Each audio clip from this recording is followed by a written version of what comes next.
చంద్రబాబు నాయుడు గారు విజనరీ అని, 40 years industry అని, అభివృద్ధి ప్రదాత అని, సంక్షేమ సారథి అని, సంపద సృష్టికర్త అని, అలాగే దార్శనికుడు అని ఇలా మీరు చెప్తూ ఉంటారు.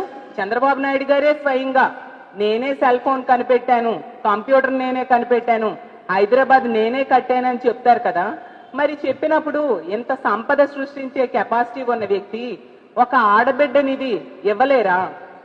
ఆడబిడ్డ నిధికి సరిపోయిన నిధులు సమకూర్చలేరా అని నేను అడుగుతూ ఉన్నాను. ఈరోజు తీసుకుంటే 2 కోట్ల మంది మహిళలకి ఎన్నికల టైంలో ఆడబిడ్డ నిధి కింద నెలకి 1500 చొప్పున సంవత్సరానికి 18,000 రూపాయలు ఇస్తాను అని చెప్పి ఈ కూటమి ఎన్నికల టైంలో మేనిఫెస్టోలో పెట్టారు, హామీ ఇవ్వడం జరిగింది. అలా తీసుకుంటే నెలకి 3,000 కోట్లు అవసరం అవుతుంది. అలాగే ఏడాదికి 37,000 కోట్లు అవసరం అవుతుంది. గత ఏడాది అంతా ఎగ్గొట్టారు, ఇప్పుడు 2వ ఏడాదిలో కూడా ప్రవేశించడం జరిగింది. అలా తీసుకుంటే 75,000 కోట్ల రూపాయలు ఎగ్గొట్టడం జరిగింది. మరి ఎన్నికల టైంలో ప్రతి సభలో కూడా చంద్రబాబు నాయుడు గారు చెప్పారే, ఆడబిడ్డ నిధి కింద ఈ డబ్బులు ఇస్తాను, ఆడబిడ్డలు కష్టాల్లో ఉన్నారు, వాళ్ళ కష్టాలు తీర్చడానికి ఈ పథకాన్ని నేను ప్రవేశపెడుతూ ఉన్నాను అని చెప్పారే. అలాగే మీ ఎమ్మెల్యేలు అందరూ కూడా ఆ ఎన్నికల టైంలో బాండ్స్ పంచారే, గ్యారంటీ కార్డ్స్ ఇచ్చారే.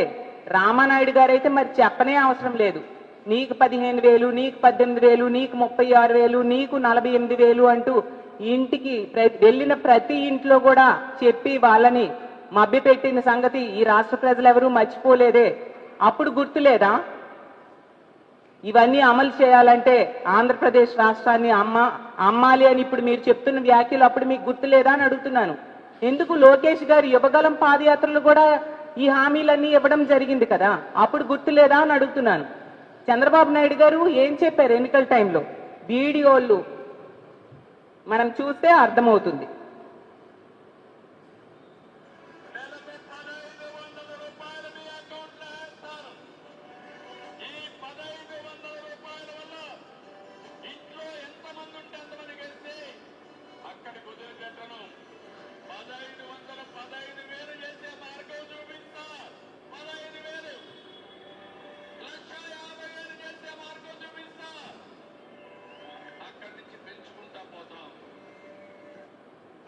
ఇప్పుడు ఏం చెప్తున్నారో చూడండి అచ్చెన్నాయుడు గారు.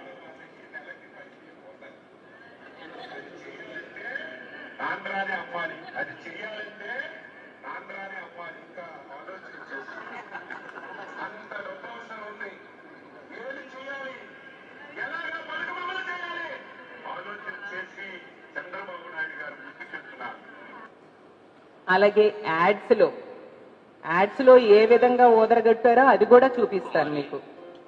ఏంటండి అది? ఈ నెల నుంచి ఇంటి ఖర్చులకి ఎప్పుడు ఇస్తున్నంత ఇవ్వలేను కుమారి, నువ్వే కొంచెం సర్దుబాటు చేసుకుని ఇంటిని నడిపించాలి. మహిళలందరికీ నెలకి 1,500 అంటే సంవత్సరానికి 18,000 ఆర్థిక సహాయం చేస్తారట మన బాబు గారు. మీ అమ్మకి, నాకు, మన కూతురికి కలిపి ఏడాదికి 54,000 వస్తాయండి. మనం చేయాల్సిందల్లా వచ్చే ఎన్నికల్లో సైకిల్ గుర్తుకే ఓటేసి టీడీపీ, జనసేన, బీజేపీ కూటమిల్ని గెలిపించడమే. మన బాబుని మళ్ళీ రప్పిద్దాం. ఇంకో యాడ్ చూడండి. ఈ ఊర్లో శుభవార్తలు వేసి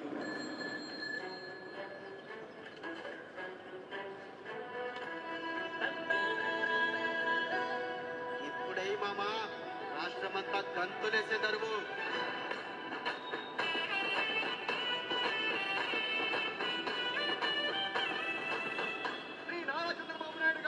ముఖ్యమంత్రి అయిన తర్వాత ప్రతి మహిళకి నెలకు 1,500 రూపాయలు ఆర్థిక సహాయం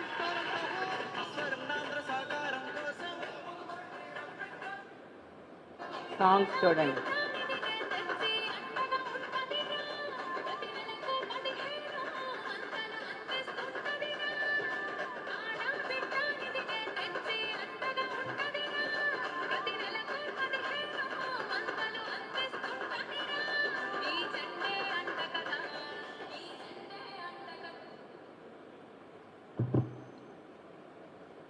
ఈ విధంగా ఒకవైపు యాడ్స్ తో ఓదరగొట్టడం, ప్రతి బహిరంగ సభల్లో చెప్పడం, ఇంటింటికి వెళ్లి బాండ్స్ పంచడం, అంతగా ఈ ఆడబిడ్డ నిధి ఇస్తాము అని చెప్పి నమ్మబలికి ఓట్లు వేయించుకొని ఇప్పుడు ఈ విధంగా అచ్చెన్నాయుడు గారి వ్యాఖ్యలు మనం చూసాం.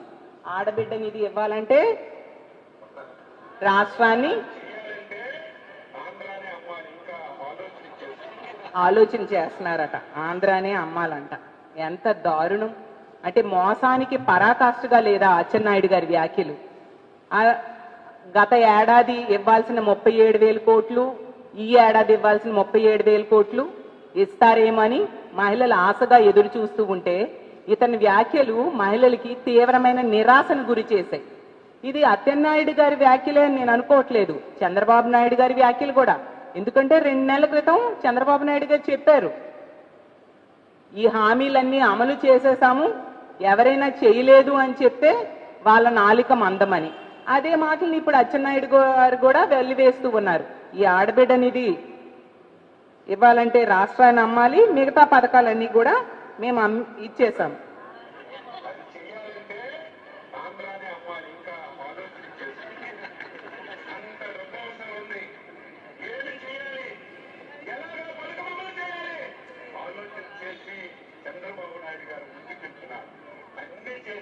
అన్నీ చేసేసాం, అన్ని పథకాలు వీళ్ళు ఇచ్చేశారంట. నేను ఒకటే అడుగుతున్నాను చంద్రబాబు నాయుడు గారికి కానీ మంత్రులకి, ముఖ్యంగా ఈ మాటలు చెప్పిన అచ్చెన్నాయుడు గారికి, మరి అన్నీ చేసేసాం అంటున్నారు కదా, ఒక్క నిరుద్యోగికైనా నిరుద్యోగ వృత్తి 3,000 రూపాయలు ఇచ్చారా? మీరు ఇచ్చిన సూపర్ 6లో హామీయే కదా. అలాగే ఒక్క నిరుద్యోగికైనా ఒక ఉద్యోగమైనా ఇచ్చారా? ఒక్క మహిళకైనా ఆడబిడ్డ నిధి ఇచ్చారా? ఒక్క మహిళకైనా 3 సిలిండర్లు ఫుల్గా గత ఏడాది కాలంలో ఇచ్చారా? ఒక్క మహిళకైనా ఇల్లు స్థలం ఇచ్చారా? ఒక్క మహిళకైనా ఇల్లు ఇచ్చారా? ఈ రాష్ట్రంలో కూటమి అధికారంలోకి వచ్చాక ఒక్క మహిళకైనా 0 వడ్డీ రుణం ఇచ్చారా? అలాగే తీసుకుంటే ఒక్క ఉద్యోగికైనా జీతం పెంచారా? ఒక్కరికైనా రేషన్ కార్డు ఇచ్చారా? ఒక్క రైతుకైనా రైతు భరోసా ఇచ్చారా? ఇవేవి అమలు చేయకుండా ఎలా మీరు అన్నీ ఇచ్చేసాము అని చెప్పగలుస్తున్నారో నేను అడుగుతూ ఉన్నాను. ఇంత దారుణంగా మోసం చేయడం, ఇంత దారుణంగా ప్రజలకి దగా చేయడం ఎంతవరకు సమంజసమని చంద్రబాబు నాయుడు గారికి, అలాగే డిప్యూటీ సీఎం గారికి, అలాగే మంత్రులకి నేను ప్రశ్నిస్తూ ఉన్నాను. ఈ రాష్ట్రంలో ఉన్న ఆడబిడ్డలు నిట్ట నిలువుగా ఈరోజు మోసపోయిన సంగతి మనం చూస్తూ ఉన్నాం. గతంలో తీసుకుంటే జగన్మోహన్ రెడ్డి గారు ఎంతో చక్కగా పథకాలన్నీ అమలు చేసి టంచనగా ఇచ్చిన హామీలన్నీ అతను ఇస్తానన్న నవరత్నాలు అమలు చేస్తూ ఉండే పరిస్థితి మనం చూసాం. చేయూత ఇచ్చేవారు, ఆసరా ఇచ్చేవారు, ఈబీసీ నేస్తం ఇచ్చారు, కాపు నేస్తం ఇచ్చారు. మహిళల ఆర్థిక స్వావలంబన కోసం ఎంతగానో కృషి చేస్తే ఏమని మీరు తప్పుడు ప్రచారం చేశారు? ఆ పథకాలు ఇస్తే ఈ రాష్ట్రం శ్రీలంక అయిపోతుందని తప్పుడు ప్రచారం చేశారు. మరి ఎన్నికల టైంలో ప్రజలను మభ్య పెట్టడానికి అవే పథకాలు పేర్లు మార్చి అంతకంటే ఎక్కువ ఇస్తామని చెప్పి మీ మేనిఫెస్టోలో ఇవ్వడం జరిగింది. ఈరోజు అవి ఏవి కూడా అమలు చేయకుండా ఈ విధంగా అవి అమలు చేయాలంటే రాష్ట్రాన్ని అమ్మేస్తామని చెప్తూ ఉన్నారు. ఎంతవరకు సమంజసం? ఈ పథకానికి కావలసిన డబ్బులు ఒక ఏడాదికి 37,000 కోట్లు కావాలి. మరి మీరు ఈ ఏడాదిలో మీరు చేసిన అప్పు, ఈ 13 నెలల్లో మీరు చేసిన అప్పు 1,86,000 కోట్లు. మరి వాటిలో ఒక 37,000 కోట్లు తీసి ఆడబిడ్డ నిధికి ఉపయోగించవచ్చు కదా. ఎటువైపు వెళ్తున్నాయి ఆ డబ్బులన్నీ? మీరు చేసిన అప్పులు గతంలో జగన్మోహన్ రెడ్డి గారు ముఖ్యమంత్రిగా ఉండేటప్పుడు 3,30,000 కోట్లు అప్పు చేస్తే అందులో సగం కంటే ఎక్కువ కేవలం ఏడాదిలోనే మీరు అప్పు చేశారు. అప్పుడు జగన్మోహన్ రెడ్డి గారు 2,75,000 కోట్ల రూపాయలని డీబీటీ పద్ధతిలో ప్రజల అకౌంట్లో వేస్తే మీరు కనీసం ఏ ఒక్క హామీ కూడా అమలు చేయట్లేదు. దారుణంగా నెట్ట నిలువుగా ప్రజల్ని మోసం చేసి ఈరోజు మేము చేయలేము, చెయ్యాలి అంటే ఆంధ్రప్రదేశ్ రాష్ట్రాన్ని అమ్ముకోవాలి అంటూ ఇలాంటి మాటలు చెప్తూ ఉంటే ప్రజలు చూస్తూ ఊరుకుంటారా నేను అడుగుతూ ఉన్నాను. అలాగే తీసుకుంటే మీకు ఇచ్చిన హామీలు అమలు మీద చిత్తశుద్ధి లేదు. ఎన్నికల్లో గెలుపు కోసం హామీలు ఇచ్చారు తప్ప ఆ హామీలు చక్కగా అమలు చేయాలనే ఆలోచన మీకు లేని పరిస్థితి మనకు కనిపిస్తూ ఉంది. ఇంత దారుణంగా ప్రజల్ని నెట్ట నిలువుగా మోసం చేయడం చాలా దురదృష్టకరం. ఈ అచ్చెన్నాయుడు గారి వ్యాఖ్యలు బట్టి అర్థమైంది ఏంటంటే చంద్రబాబు నాయుడు గారి విజనరీ కాదు, విశ్వాసఘాతకుడు అనే విషయం ఈ రాష్ట్ర ప్రజలకు అర్థమైంది. ఎట్టి పరిస్థితిలో ఈ ఆడబిడ్డ నిధి అనే పథకం అమలు చేసి తీరాల్సిన అవసరం ఉంది. ప్రజలందరినీ కలుపుకొని మీరు అమలు చేసేంత వరకు కూడా మా వైఎస్ఆర్ కాంగ్రెస్ పార్టీ ప్రభుత్వం మీద ఒత్తిడి తీసుకొస్తామని తెలియజేస్తూ ఉన్నాను. ఈ ఆడబిడ్డ నిధి అనేది మీరు ఎన్నికల టైంలో ఎంతగానో ఓదరగొట్టి చెప్పిన మాటల్లో ముఖ్యమైన హామీ ఇది. ఆడబిడ్డలందరూ కూడా గతంలో జగనన్న చేయూత ఆసరా ఇచ్చేవారు. ఆ చేయూత ద్వారా 19,000 కోట్ల రూపాయలు మహిళల అకౌంట్లో వేయడం జరిగింది. ప్రతి ఏడాది మహిళలకి 18,750 రూపాయలు ఇచ్చి వాళ్ళ స్వయం ఉపాధికి ఉపయోగపడేట్టుగా కొన్ని సంస్థలతో కూడా ప్రభుత్వం టైఅప్ చేసి వాళ్ళ ఆర్థిక స్వావలంబనకు ఉపయోగపడేట్టుగా చేయడం జరిగింది. అలాగే ఆసరా మనం చూస్తే గతంలో 2014లో డ్వాక్రా రుణమాఫీ 14,200 కోట్లు చేస్తానని చెప్పి చేయకుండా చంద్రబాబు నాయుడు గారు మోసం చేయడం జరిగింది. అలాగే 2016 అక్టోబర్ నుంచి కూడా 0 వడ్డీ పథకం కూడా డ్వాక్రా మహిళలకు ఇవ్వడం ఎత్తేయడం జరిగింది.